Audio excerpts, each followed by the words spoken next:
Calimera, Calispera, Calinifta. Buenos días, buenas tardes y buenas noches. Sean nuevamente bienvenidos y bienvenidas, apreciados oyentes de la Pajarilla Podcast. Aquí continuaremos con las obras de Heródoto con el libro quinto, cuyo nombre asignado fue Terpsícore, la cual era la musa de la danza y la poesía coral, de quien decían que era la que deleitaba en la danza, la cual la representaba con guirnaldas. Y así que oyentes, sin más, comencemos.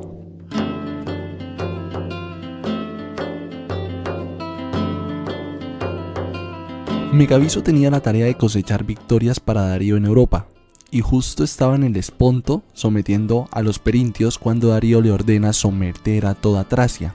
Heródoto dice acá que los tracios son el pueblo más grande después de los indios y que si estos se unen podrían ser imparables, pero cada comunidad estaba en su propio asunto, y Heródoto menciona a los pueblos tracios, de los cuales yo destaco a los trausos, cuya interesante costumbre era la siguiente: cuando un niño nace, todos se lamentaban por todos los males que tendría que afrontar este niño en el futuro, pero si alguien moría, se alegraban por todo el mal que se había salvado de afrontar, o sea, no iba a acontecer o a sufrir o a padecer lo que vendría en el futuro. Entonces, qué visaje, ¿no? Y es que los tracios eran gente que vendían a sus propios hijos y compraban a sus esposas, y decían que estar ocioso era sinónimo de éxito, que trabajar como tal no lo era, que actividades como labrar la tierra eran innobles y por eso atribuían la mayor honra a vivir de la guerra y el saqueo. Y dicha tierra no cesa de ser interesante y misteriosa, porque además Heródoto dice que se desconoce que hay al norte de Tracia, porque recordemos, la gente en estos tiempos y en esta zona estaban apenas descubriendo el mundo donde se encontraban.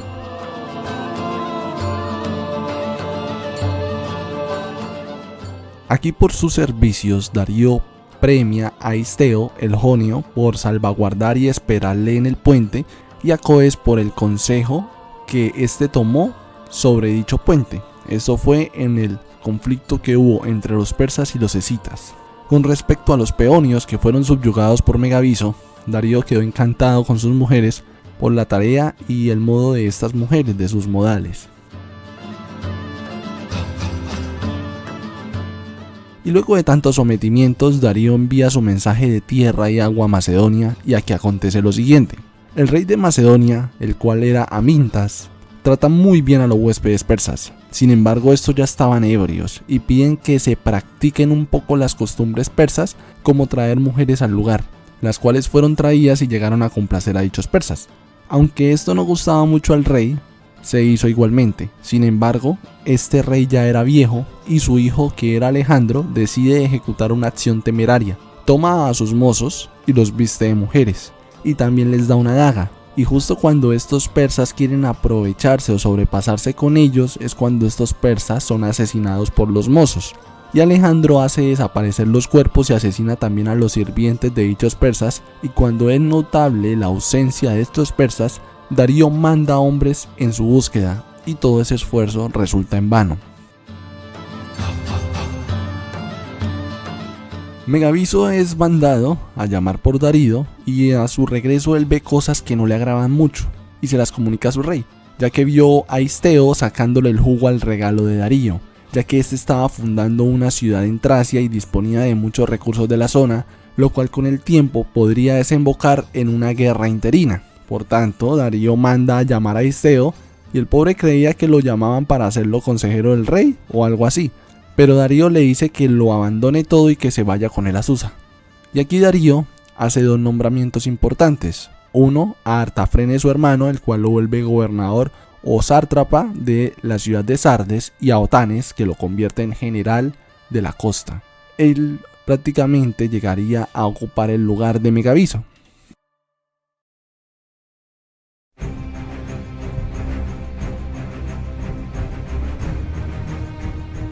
Otanes llega a subyugar a varios pueblos, pero después de cierto tiempo, uno muy tranquilo, comenzarían los males de los jonios, principalmente provocado por las ciudades de Naxo y de Mileto, ciudades que estaban siendo muy prósperas en el momento. Y aconteció lo siguiente: los naxos desterraron a muchos de los suyos que terminaron en Mileto, los cuales pidieron ayuda a Aristágoras, que era el primo de Isteo.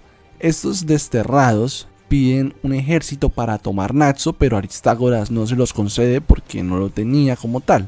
Sin embargo, Aristágoras habla con Artafrenes para que dicho préstamo sea efectivo, y Artafrenes accede, ya que la ciudad de Naxo es una ciudad muy rica que compensará con creces lo invertido en esta expedición. Sin embargo, antes de tomar una resolución alguna, él llega a enviar un mensaje a su hermano Darío para actuar bajo su consentimiento, el cual Darío otorga. Este ejército queda al mando de un hombre llamado Megabates, el cual hace todos los preparativos y pasa un percance que cambia todo esto.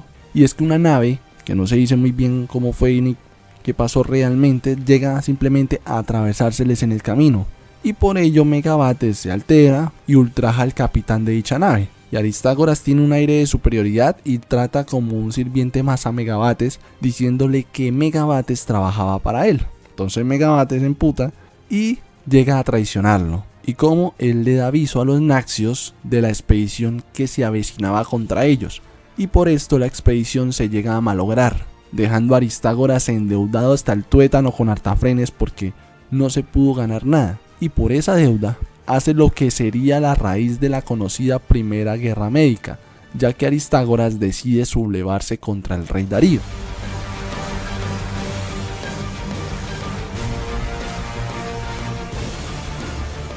Las guerras médicas no es que unos médicos estén peleando, sino se daba el nombre era por los medos. Sin embargo, es curioso porque realmente los que tenían el poder en ese tiempo eran los persas. Entonces, de alguna forma la llamaron médicas, era como para bajarle de estatus o algo así a los persas. Y este sentir coincidió con Isteo. Isteo, recordemos, estaba con el rey Darío allá cautivo, y Isteo le manda un mensaje a su primo, que era Aristágoras, para que preparase una revuelta, y dicho mensaje fue enviado en el cuero cabelludo de un ciervo. Básicamente lo que hace es raparlo, le tatúa el mensaje y espera a que el cabello le crezca, y así lo manda y lo envía, y cuando él llega a donde el destinatario afeita la cabeza y lee el mensaje.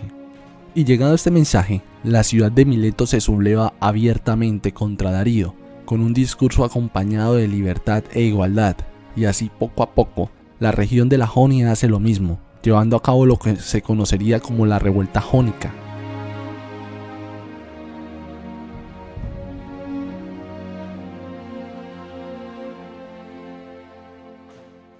Aristágoras sabía de sobra que necesitaba aliados, así que parte a la Lacedemonia y a buscar apoyo del rey Cleómenes, que era el rey de Esparta en el momento. Dicho rey menciona a Heródoto que no era un rey por mérito, sino por nacimiento. Se dice que su primera esposa no daba luz, y los éforos, que eran como, por así decirlo, un tipo de sacerdotes, le recomiendan que se busque para sí otra mujer, aunque esto no fuese bien visto en las costumbres espartanas, porque habría un rey que tendría dos hogares. Esta segunda esposa llega a tener un hijo para este hombre, al cual también le pone por nombre Cleómenes, y el cual sería el heredero de su padre. Y aquí quiero que tengan en cuenta una aclaración. Heródoto no menciona, por ejemplo, Cleómenes I, Cleómenes II, entonces es un poco complicado a veces determinar de quién están hablando. Sin embargo, él cuando dice fulanito que es hijo de tal, o fulanito que es hijo de tal, aunque tengan el mismo nombre, se pueden diferenciar por saber de quién son hijos. Y la primera mujer, la que llegó a tener Aristágoras, que no le daba hijos, por fin pudo parir 3 hijos. Y aquí tuvo a Dorieo, a Leónidas y a Cleombotro. Dorieo era un caso. Él quería ser rey, pero no se podía, así que él abandona Esparta para no ser sirviente de su hermano Cleómenes y termina muriendo en el exterior, luego de pelear aquí y allá. Sin embargo, para su mala suerte, su hermano Cleómenes no gobierna mucho, y su descendencia se reduce solamente a una muchacha, cuyo nombre era Gorgo, así que si se hubiese quedado, seguramente él habría sido rey.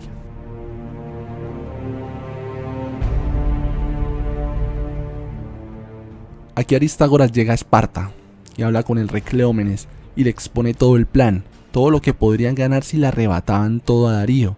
Sin embargo, este rey, decide rechazarlo al conocer el tiempo que tendrían que estar fuera de Esparta para tal hazaña. Así que sin más llega a ignorarlo y despide a Aristágoras, negándole una alianza, por supuesto. Y aquí Heródoto empieza a explicarle a uno todas las consideraciones que se debían tener en cuenta para ese viaje, un poco de los costos, pero más que todo lo que implicaba el tiempo, porque el tiempo era una vaina importantísima, porque eso significaba sacar al ejército de la ciudad, dejándola prácticamente indefensa o con sus defensas mermadas. Pero Aristágoras no se rinde y parte hacia Atenas, ciudad que recientemente se había librado de una tiranía y ahora goza de la libertad y la prosperidad, periodo que terminó con el asesinato del tirano Hiparco, muerte que este hombre llegó a ver en sueños, sueño donde un hombre alto y bien parecido le dice: sufre, león, lo insufrible, súfrelo, más que te pese, que hombre ninguno hace daño sin parecer su castigo. Y murió al otro día. En una procesión terminó asesinado y los autores intelectuales y materiales fueron los jerifeos, gentes de origen fenicio. Estos jerifeos se dice que fueron los que trajeron las letras a los griegos, los cuales escribían ellos en pieles porque no tenían papiro.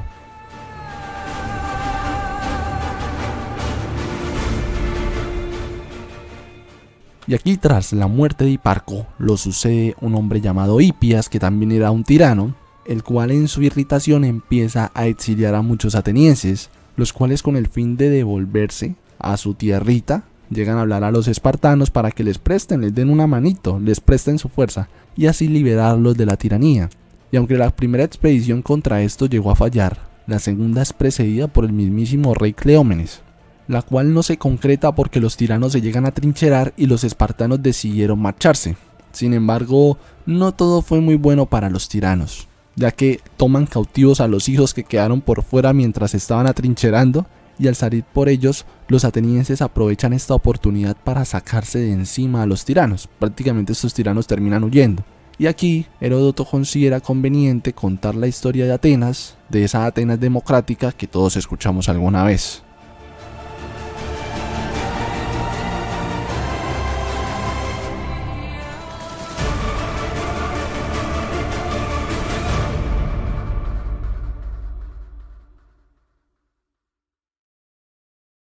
Luego del exilio de los tiranos, dos hombres llamados Clístenes e Iságoras se disputan sobre qué hacer con Atenas.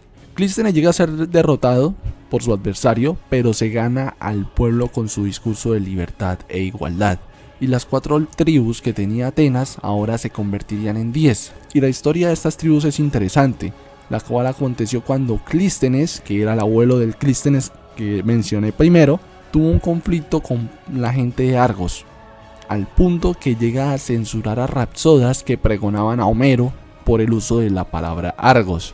Y Argos, en el poema de Homero, que era la Odisea, era el perro de Ulises, y este man vivía odiando a los argivos. Así que incluso llegó a modificar la política, a exiliar gente, mejor dicho, llega al punto de cambiarle el nombre a las tribus, cuyo nombre se parece a las tribus de los Argos. Entonces, para que no suenen igual, él quiere modificar estos nombres, pero lo hace con un ánimo de ofender. Obviamente no intentó ofender a la propia tribu a la cual él pertenecía. Las tribus que este Clístenes abuelo, por así decirlo, fueron la tribu de Arquelao, que significaba más o menos señores del pueblo, la tribu de los Iatas, que venía de la raíz is, que significa puerco, la tribu de los Oneatas, que viene de la raíz onos, que significan asnos, y la tribu de los Creatas, que viene de la raíz koiros, que significa lechón. Entonces, él obviamente estaba en los Arquelaos, pero luego de la muerte de este Clístenes abuelo, se llegan a cambiar a unos nombres un poco más honorables, un poco más respetuosos. Y ahora Clístenes el nieto constituye 10 tribus, acaba con las 4 tribus antiguas, y a cada tribu le asigna un jefe. Sin embargo, Iságoras, que era el contendiente de Clístenes, le llega a pedir ayuda a Esparta para poder sacar a ese man de allá. Y como la vaina se pone un poco tensa, los atenienses llegarían a buscar, así como muy a la lejanía, una alianza con los persas, los cuales estarían prestos a ayudarles si le daban a Darío lo que él pedía, que era tierra y agua. Y los mensajeros encargados de esta tarea opinaron de que Atenas accedería a los designios de Darío, y la vaina es que cuando ellos regresan a su tierra y dicen lo que hicieron, son fuertemente censurados a su regreso. Cleómenes, que era el rey de Esparta, está decidido a derrotar a Atenas, así que decide reunir a todas las tropas del Peloponeso, para enfrentarse a los atenienses y dejar a Iságoras como señor. Y es que los atenienses se volvieron cada vez más altivos y más engreídos con su nuevo sistema de gobierno, y todo esto desembocó en un insulto que iría creciendo hacia Cleómenes. Y es justo cuando se van a ir a las manos, cuando los corintios se marchan, y de igual manera se marchó de Marato, que era rey de Esparta. Y es que, oyentes, esto es importantísimo aclararlo. En Esparta no había una monarquía, sino había una diarquía, es decir, habían dos reyes. Esto porque se decía que de los descendientes de Heracles hubo un momento donde nacieron dos gemelos, los cuales, como se supone, entre comillas, nacieron al tiempo, decidieron básicamente decir que los dos iban a ser reyes para evitar problemas. Y aquí, cada rey tenía el mismo poder, y además las familias no podían casarse entre sí con el fin de poder conservar la diarquía, y hasta eran enterrados en lugares distintos. Sin embargo, siempre salían juntos a la guerra, pero fue luego de esta decisión que tomó el segundo rey de Esparta de marcharse, se resolvió que un rey se iba a ir a la guerra y el otro rey se iba a quedar. Esto con el fin de no generar confusión y división en los soldados.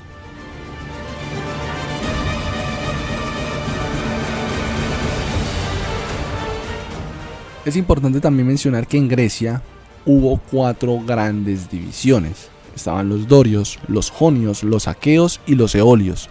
Aquí los espartanos pertenecían a los dorios. Y esta aclaración es porque Heródoto en un momento menciona que esta era la 4ª vez que los dorios entraban en el Ática, donde 2 veces fueron en beneficio de Atenas y otras 2 veces fueron en pie de guerra contra Atenas. Y es que Atenas crecía de una forma increíble, porque cuando vivían bajo un señor no eran superiores en armas, pero luego libres de estos fueron por mucho los primeros, porque cuando tenían un señor al cual le trabajaban era para un amo, pero ahora que eran libres ellos trabajaban para sí mismos, por eso ellos daban lo mejor de sí y la ciudad se volvió próspera, al igual que su ejército. Y es por esto y otras cosas que no mencionaré con detalle, es que se empezó a generar ese odio de otros pueblos griegos también. Y una de las cosas que más irritó a los lacedemonios fue el que los atenienses no estaban respetando los designios de los oráculos y empezaban a actuar por cuenta propia. Y es por eso también que los lacedemonios acogen a estos oráculos abandonados, y es que era tanto el odio que sentía Esparta por ellos que resolvieron restituir a Hipias, que era el tirano, el cual terminó exiliado y no muerto. Sí, el man había escapado, y Esparta decide restituir una tiranía en un país que ahora era democrático. Pero esta acción que se quiere ejecutar levanta una gran cantidad de críticas, porque el restablecer una tiranía cuando Esparta no había tenido una era algo muy poco coherente de su parte, y que si tanto creían que una tiranía era buena, pues que la aplicasen consigo mismos, porque no había nada noble en una tiranía, sobre todo si su causa inmediata era la pérdida de la igualdad. Y fueron los corintios los que hicieron esto, los autores de la crítica, que los corintios estaban unidos a los espartanos, porque ellos ahora gozaban de un sistema oligárquico. ¿Y por qué daban esta crítica? Bueno, los corintios también tienen su historia.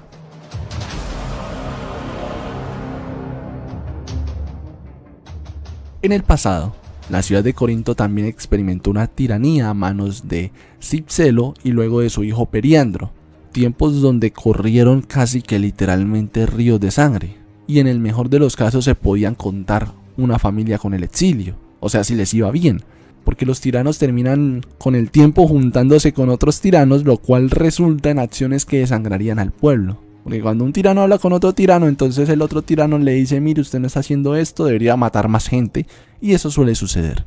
De cierta manera, Atenas estaba condenada, porque se habían generado una cantidad de odios y envidias que desembocaron en sus enemigos, principalmente por el tipo de gobierno, y esto hizo que sus enemigos se llegaran a unir. Y en cierto punto los persas le llegaran a proponer la salvación a los atenienses también, y la acción era que debían abandonar ese sistema de gobierno y tener a Hipias como tirano. Y a raíz de esto los atenienses le dicen que no y se declaran abiertamente enemigos de los persas. Y mientras pasaba toda esta vaina, Aristágoras llega a parar allá y les lleva el mensaje de conquistar a los persas y las ganancias que van a tener. ¿Y saben qué? Aristágoras los convence. Y es que Aristágoras dice: Así parece que es más fácil engañar a muchos que a uno solo, ya que Aristágoras no engañó a Cleómenes, pero sí llegó a engañar a 30.000 atenienses. El hombre es inteligente, pero la masa es tonta. Y es en este punto donde los atenienses envían su socorro a los jonios, dando inicio a una serie de calamidades.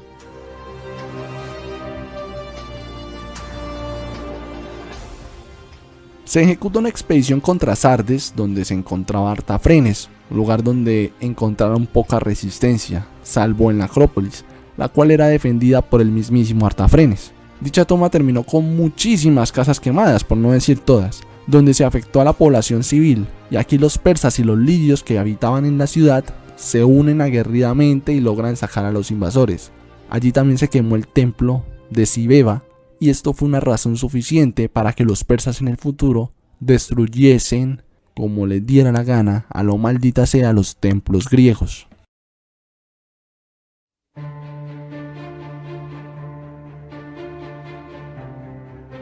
Esto desembocó en una retirada definitiva de los atenienses, los cuales no volvieron a pesar de los mensajes de Aristágoras.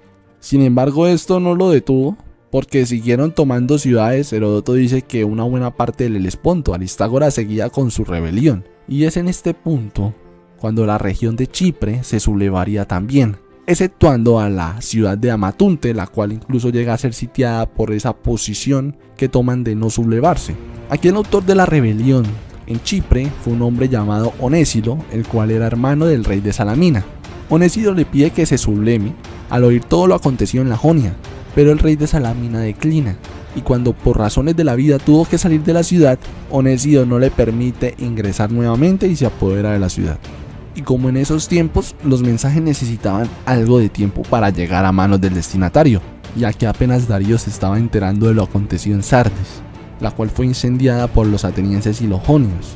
Y también es revelado que el autor intelectual de toda esta rebelión era Aristágoras, y curiosamente, aunque en el pasado los atenienses y los persas habían llegado a tener comunicación, por así decirlo, tratos, pero nada concreto, Darío no tenía ni puta idea de quiénes eran los atenienses, o sea, no sabía. O sea, estaban prácticamente, por decirlo así, haciendo negocios a sus espaldas, para luego, si se concretaba, dárselos a conocer al rey.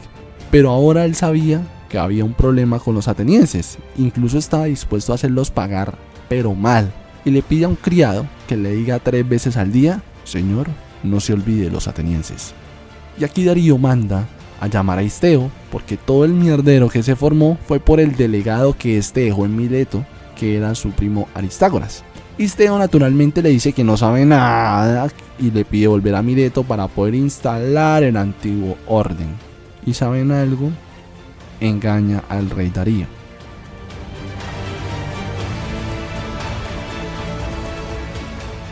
Como mencioné antes, todo Chipre, bajo el mando de Onésilo, estaban sitiando a Amatunte, que era la ciudad que dijo que se iban a mantener fieles a los persas. Y aquí los persas envían un poderoso refuerzo, para lo cual Chipre pide a los jonios un refuerzo también, al cual los jonios no se lo niegan, le mandan un buen refuerzo.